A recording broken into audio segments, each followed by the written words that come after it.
Welcome to the Entrepreneurial CEO Podcast, where we dive into the real stories behind building and scaling a business. Each episode, we sit down with CEOs, founders, and leaders to uncover hard-won lessons in leadership, systems, and team building.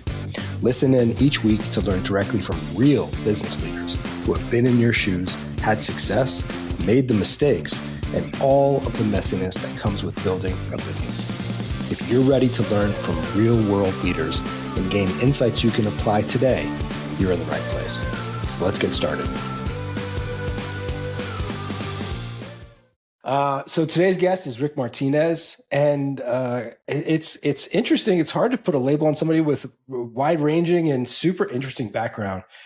Before kicking things off, we were just chatting, and he's got some awesome stories that I'm really excited to share and hear more about because we got cut off. Rick started out and sort of, as he says, the thread connecting all of his experiences. He's a nurse and started out as an emergency room nurse. And he spent, years in healthcare and then built a staffing company that scaled tremendously across states, huge number of employees, and incredible hundreds of millions in revenues before leading to a successful exit. Since then, Rick has gone on to become a professional writer and ghostwriter, and helping founders and CEOs and business leaders share their stories. Works have been featured in huge publications like Inc. and Entrepreneur. And so love to hear more about that. So Rick, thank you so much for being with us and welcome to the show. Hey, it's a pleasure being here, fellas. Thanks for inviting me. Of course. Great to have you. So before we kick off, tell us about your current business, what you're doing now, Life Pivot. Yeah. So Life Pivot is that's only because you have to, sometimes people want to know the name of the company. It's Life Pivot Media. And the truth of the essence of it is I ghostwrite books for founders, CEOs, and people who just have a story that they're burning to get out before they die. And I think that's a large portion of the population. We all have a story worth telling and sharing, whether you're a founder, a CEO who's built something, gone through the stuff, the darkness, or one of my recent clients, it's her memoir. It's her her life choices, how they led her to a certain point, and how she made it walk through the fire, if you will, and emerged a stronger woman because of it. So I found a lot of satisfaction. Long story short is Life Pivot. What I do is I take on that person's voice and I write to their book. It's their stories, their words, their life, their heart and soul, if you will. And we create an actual book, not just a manuscript, but we take it from day one all the way to getting their book published on Amazon so somebody can actually buy it. So that's in a nutshell what I do and what I just love doing today. How did you get into writing, coming from nursing? It's a great question. First of all, the simple part is as a nurse, as a healthcare professional, you do a lot of writing anyway. But the truth behind that is I've loved writing since I was a kid. I'll never forget my sixth grade teacher. I bet we all have a favorite teacher story. And we had to write an essay in class, and I wrote it, and he read it. And whether he was giving you kudos or not because you're a sixth grader, he said, "This is great. I love it." And for whatever reason, I never forgot him. I never forgot that essay. And it was a made-up story, and I thought there was something just kind of cool, a story coming out of your head and then onto the pencil and those big ruled papers in sixth grade, and then somebody saying, "That's really cool." I fell in love with it. And the other part of that is I always had a paperback book in my pocket. I'm an introvert. I'm pretty quiet by my nature. Usually when I'm with Scott and Cato, Fritz and Cato, they take over the conversation. And I'm fine with that. I'm a listener. I absorb information, but I loved writing as a child. I always had a book in my pocket, and it felt natural for me. It was my way of communication. By the way, isn't that so interesting? You said sixth grade. It's so interesting the impact a teacher can have on your life, right? Like as you're saying that, I'm thinking like I could remember there's one teacher in sixth grade that had a huge impact on me, but I can't remember the other teachers I had in that same grade. Right? Oh, no way. They have certain teachers can have such a big impact on the rest of your life, right? And like what you're doing now is a result partially of what that person said to you years ago. That was crazy. It was a seed. I believe it. Yeah. That's pretty wild. That's it's so funny. It's like, what that reminds me of, Rick, is I've I've had 3 teenage boys, but when they were little, they did coaching. And then I was like president of Little League Baseball. And I was like the most non-baseball guy that was the president of Little League Baseball. And so when I got the coaches together, I had one message for them. And it was, look for the moment in these children where you can build their confidence, because it's only going to take one moment where you say the right thing to them that could literally change the direction of their life because you made them feel so great about themselves. And so I love that coaches and teachers have that impact. We have that impact as CEOs and You former do. CEOs with just kids, people we talk to and mentor. Yeah. So it's pretty We talked awesome. about that I love on that Wednesday, story. right? Like good leaders that inspire their teams and encourage people to inspire people to follow them. It's because they make that connection, whether you're, instilling confidence or whatever, you're making a connection. Same thing. Teachers have to do this. Teachers can do it positively or negatively, right? It's a good point. Yeah.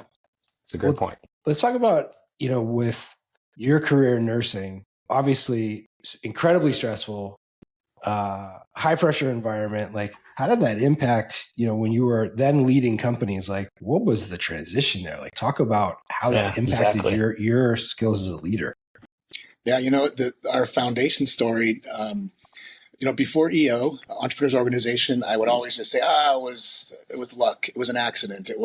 I saw the shirt, it was right place, right time. But then, when you're around other individuals who are founders, business owners, entrepreneurs, you really learn how important that founding story is, because it could impact others, like the teacher did for me. So the story is this. I no longer say it was fortuitous or the accident.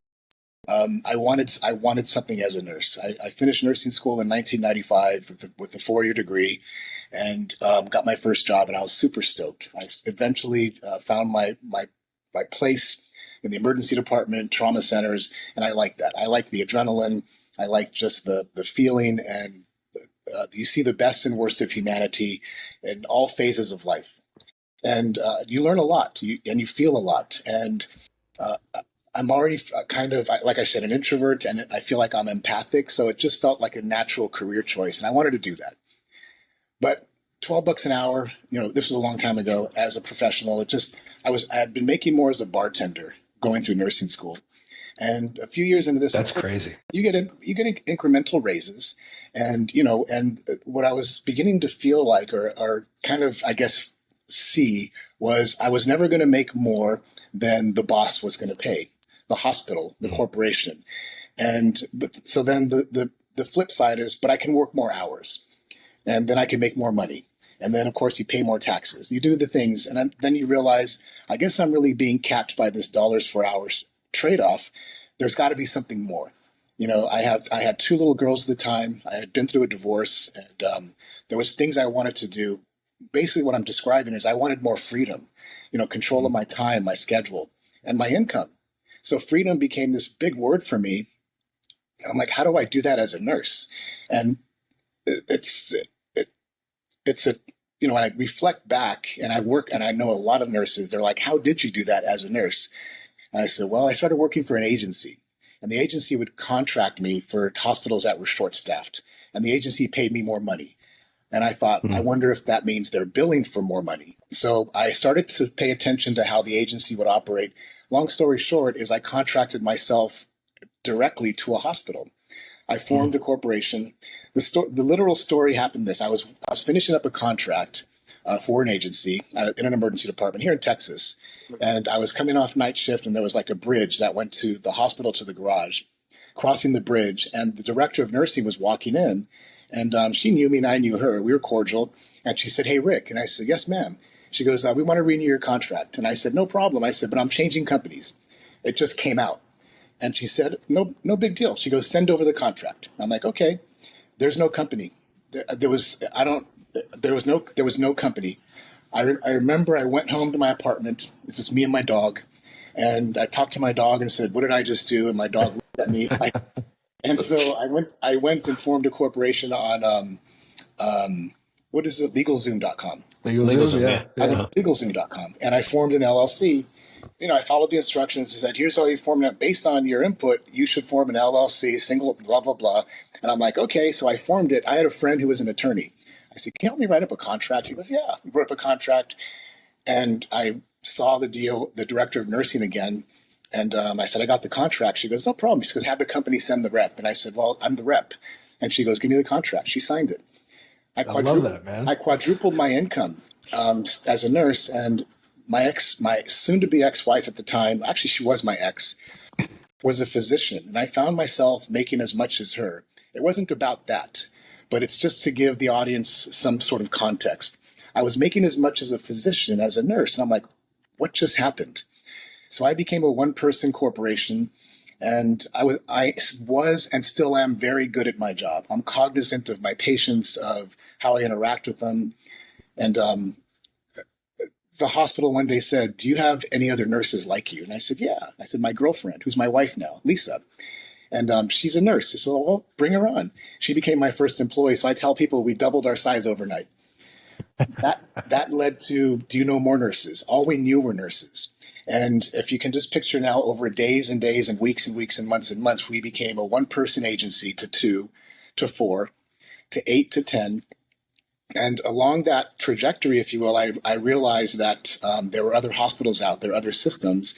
And there is something that I feel like I'm really good at, and that's connecting with people.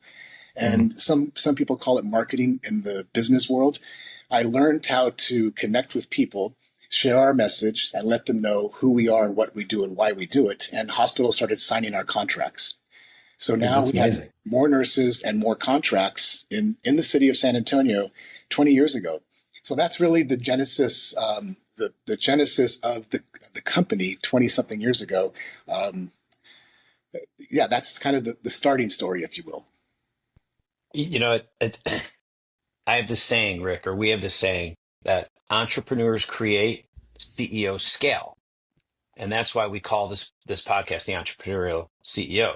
Because at some point you went from, hey, you're the entrepreneur, just like you got to have that gene in your head, that little crazy part that you're like, oh yeah, sure, I'll get a contract right over to you. And you're like talking to your dog 5 minutes later. It's like, that's not normal, okay? Because we're not normal. And so I love it. But at what point did you realize that you had to go from entrepreneur to entrepreneurial CEO? Do you remember that moment, or what are some of the things you did? Yeah, I have no business training. I'm bad with numbers. I was good at that time at one thing, and that was being an emergency room nurse.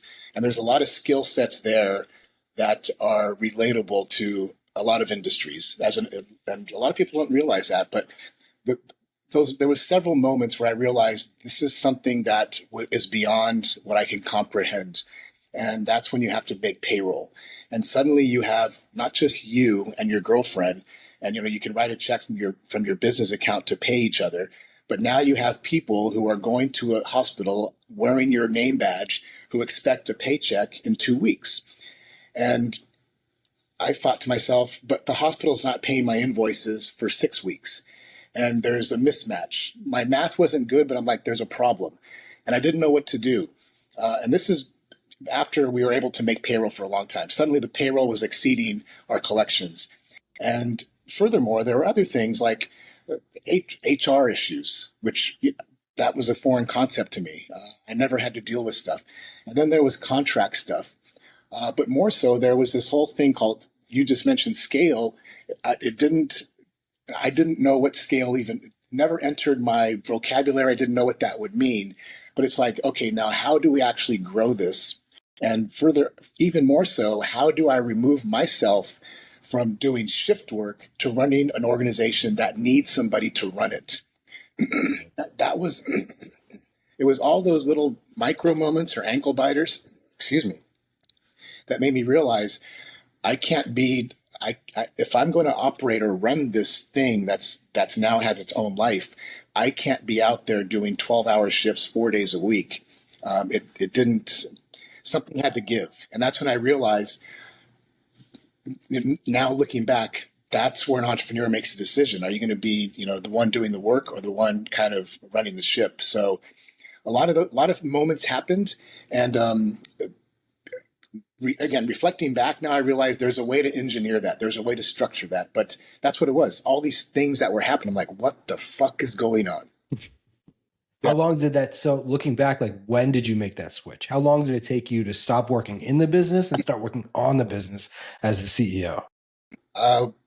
When I couldn't make payroll and had to cash in a 401k, when I realized that I had to start looking beyond my knowledge, Yeah. my very limited knowledge, and look to others who had skill sets that I didn't have. And it's hard for a male Hispanic founder. And I'm just going to put that out there. I'm speaking for myself, and somebody might. It was hard because I'm like, I got an ego.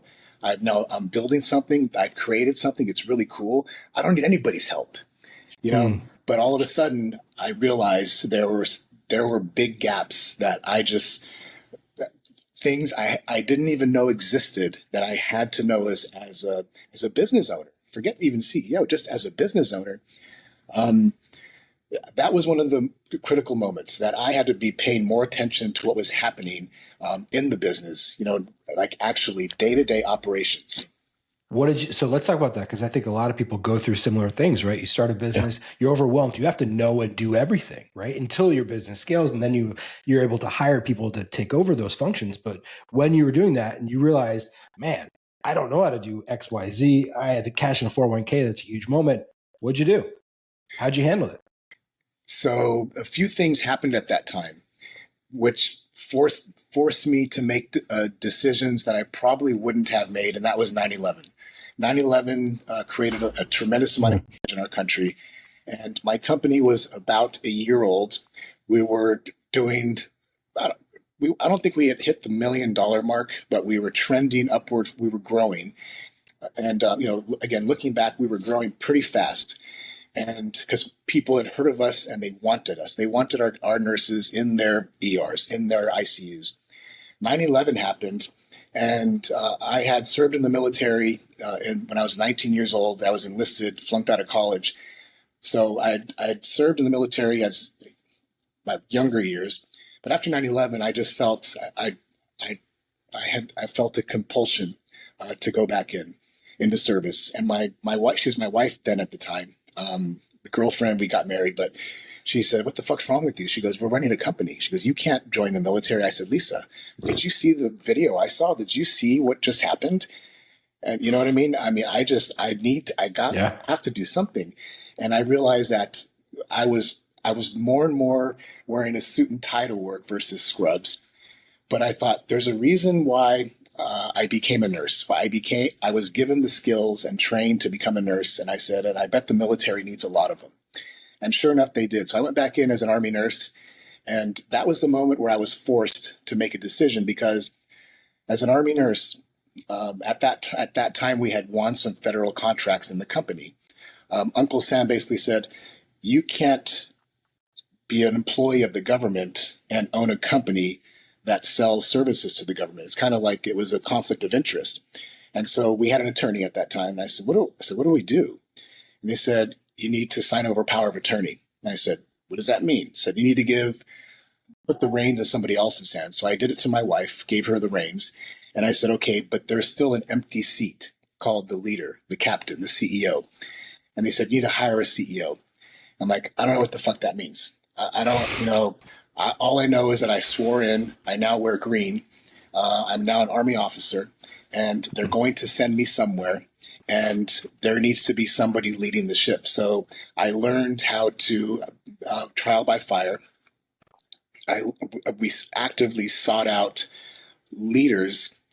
We were headhunters, but we became our own headhunter. We were headhunters for hospitals. Now we were doing it for ourselves, and looked for CEOs, and eventually had to hire one. And so I was forced to.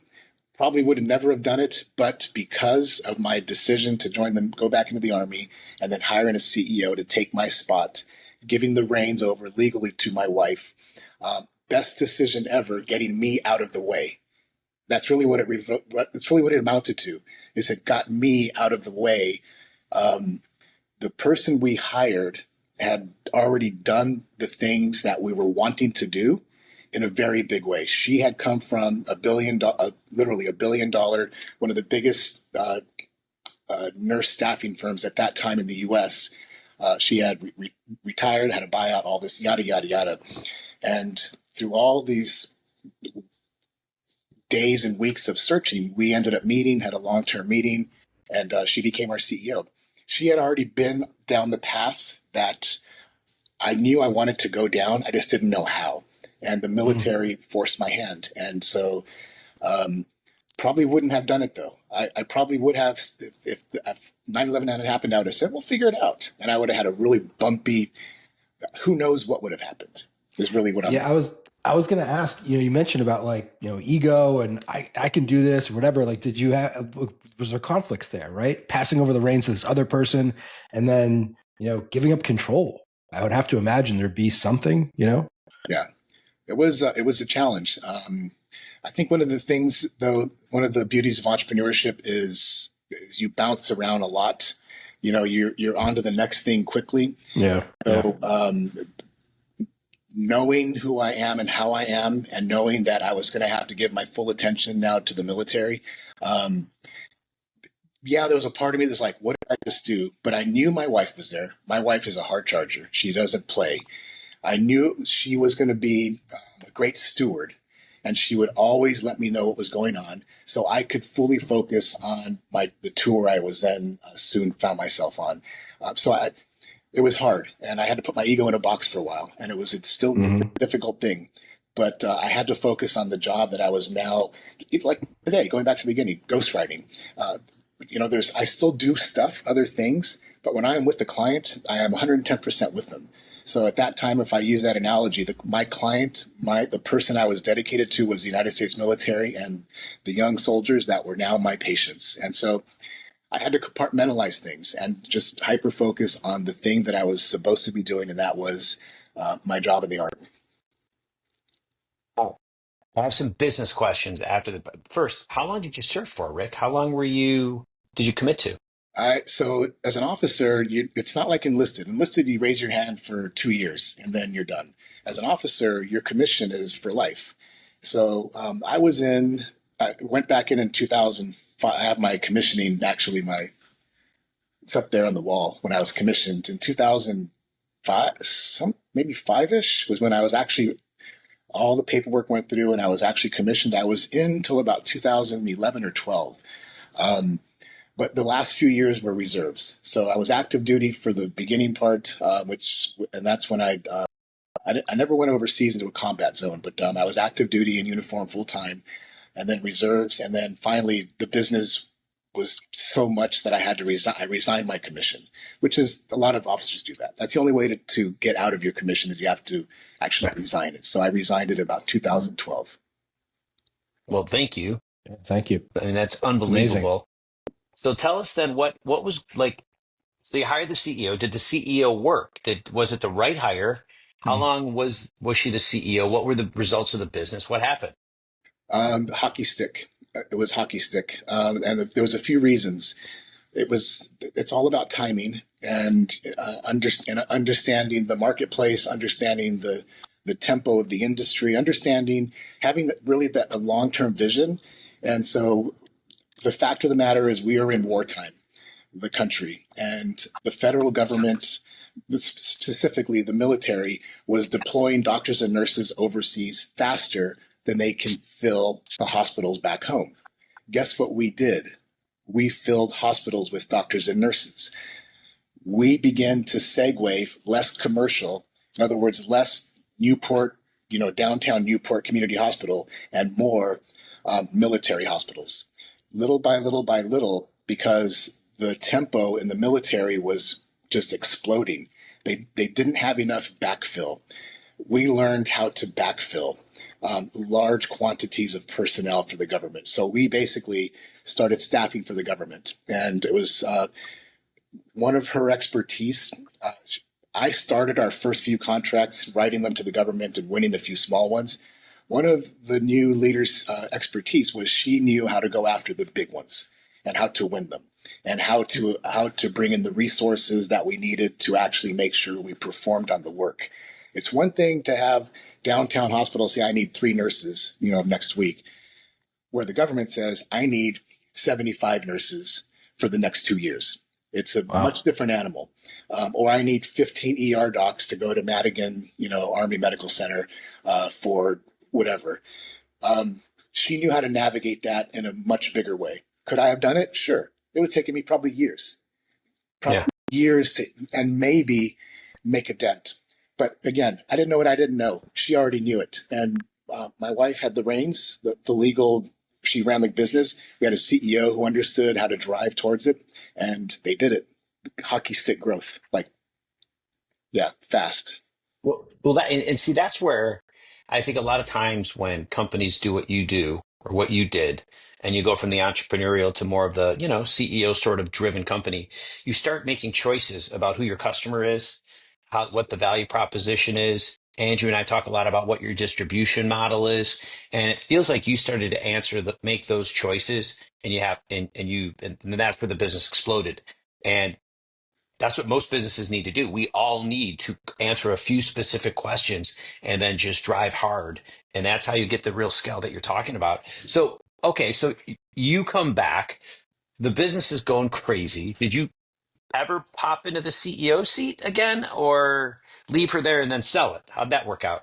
Yeah, those are great questions because this is like I'm reliving my life. So, Hmm.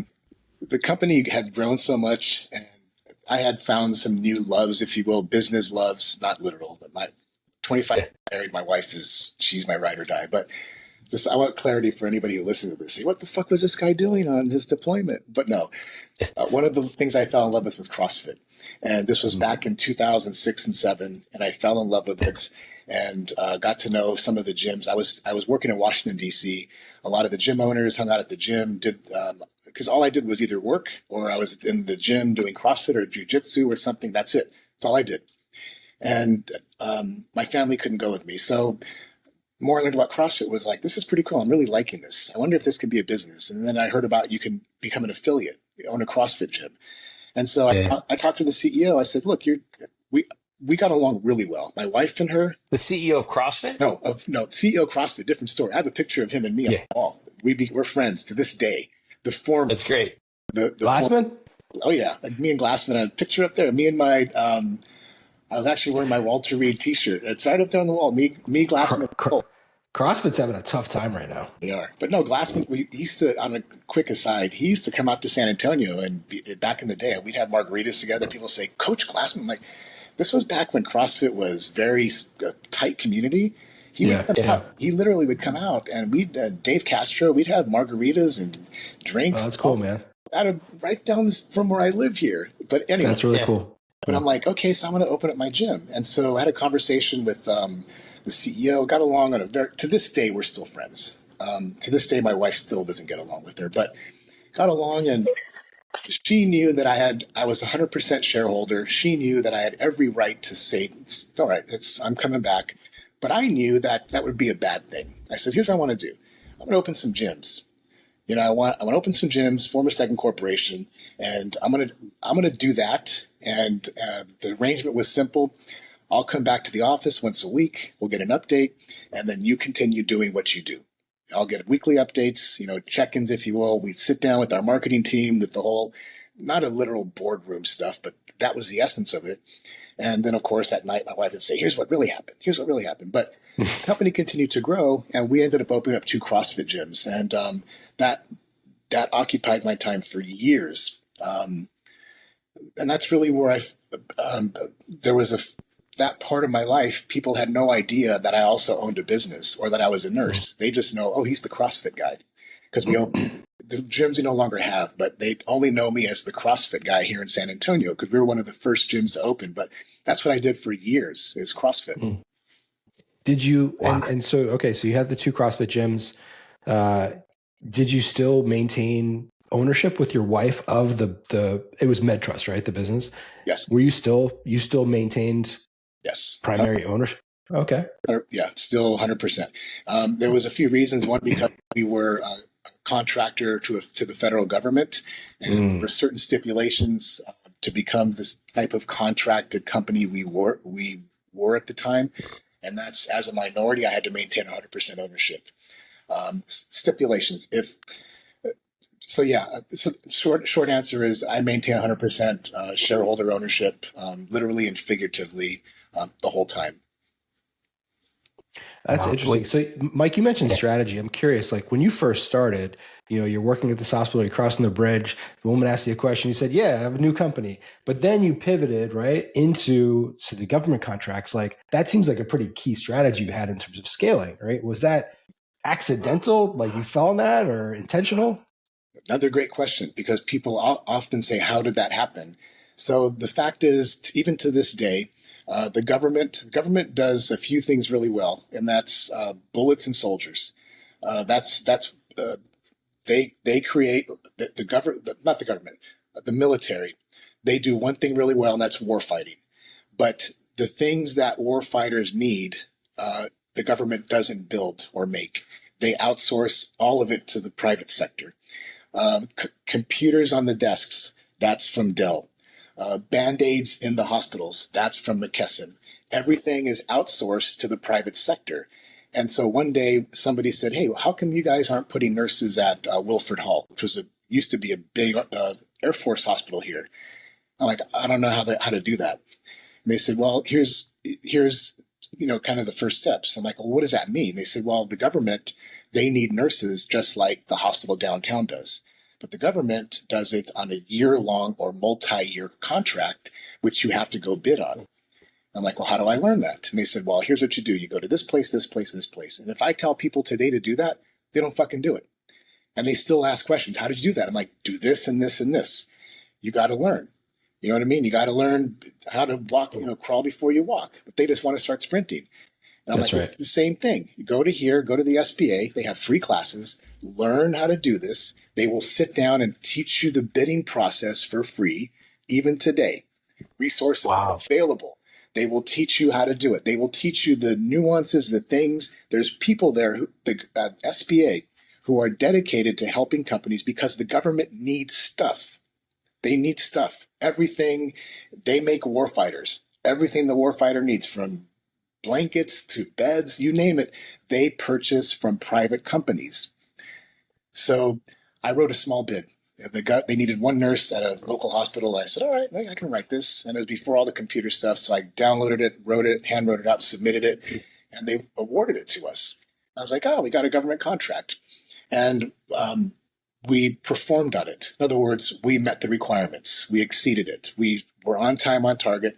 And so then the government said, "Hey, we have some more work coming out. You should bid on it." Like, okay. The message behind that is, once you perform, they remember you perform and they like you. And then they start telling you. So then they say, "Hey, we have some more work, but at a different hospital." I'm like, okay, you write the bids. So I learned how to do the onesies, twosies, but I learned the fundamentals, that you have to get the bid, write the bid, submit the bid, win the bid.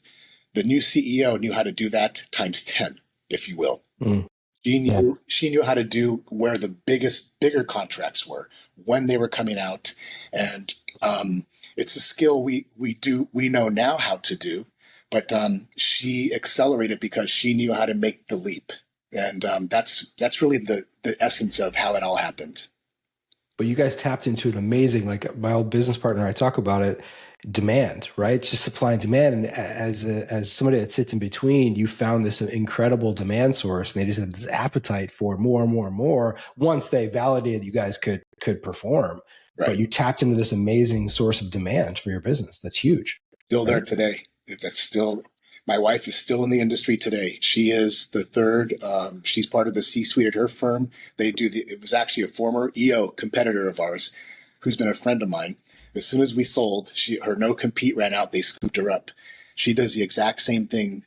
The demand is still there. And going back to the vision foresight, again, not a political statement, but on January 20th, we have a new president.